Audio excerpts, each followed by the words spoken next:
All right, so here is the rest of Act 5 for you. Sorry, I had to cut in the middle because I had a meeting. Okay, so where we left off was scene 5. You had the trees moving up the hill, and Macbeth sees this, and he realizes the prophecy is starting to come true, and he's freaking out, as he should be.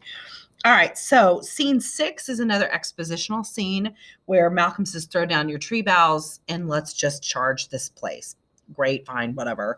And again, it's just a little bitty scene that means, there's a lot of these scenes that have very little to do with what's going on in the play other than providing exposition on what's going to happen next.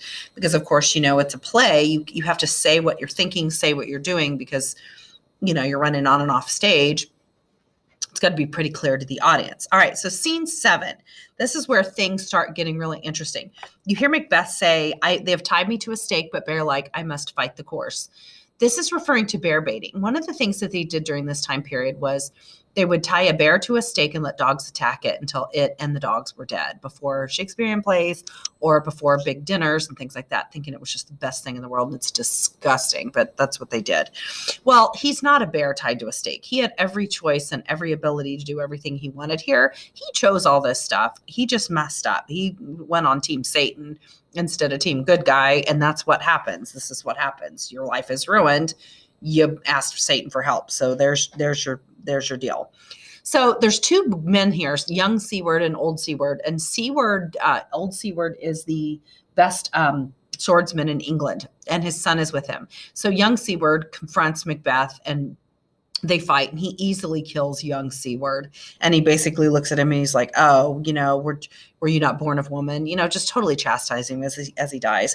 Well, Macduff is running around the castle yelling, show your face, tyrant, and he says, if I'm not the one who kills you, the ghosts of my wife and children will haunt me. And so they're, everybody's kind of running from room to room trying to find Macbeth. Well, then finally, Macbeth says in scene 8, I will not play the Roman fool and die on my own sword. And then Macduff says, turn around, hellhound, turn. And he looks at him and he goes, and it's awful, but he holds up his sword and he's like, my soul is too charged with your blood already, meaning my sword is already covered with the blood of your wife and children. So you better stay away from me. Don't remind the guy that you're getting ready to fight that he killed his wife and kids, because it really is going to enrage him and whatever. So he says, basically, he goes, I bear a charmed life, and you cannot, which must not yield to one of woman born. And he says, let the angel, this is Macduff, says to him, okay, Macbeth, let the angel whom you serve tell thee that Macduff was from his mother's womb untimely ripped. Meaning that he was a C-section baby. So he's like, oh, I'll not fight thee. I'm not going to fight you then. And he's like, oh, okay, well, then you need to yield. Well, he does not yield. And he says, I won't kiss the ground on Malcolm's feet, underneath Malcolm's feet. So let's fight. And so they fight. He walks off stage, fight, comes back holding Macbeth's head. And then they say that the queen died by her own hand. She committed suicide. And that now the throne is back to where it needs to be. The crown is back on the rightful head of Duncan's kids, and Scotland's back to where it needs to be. And that's the end of it.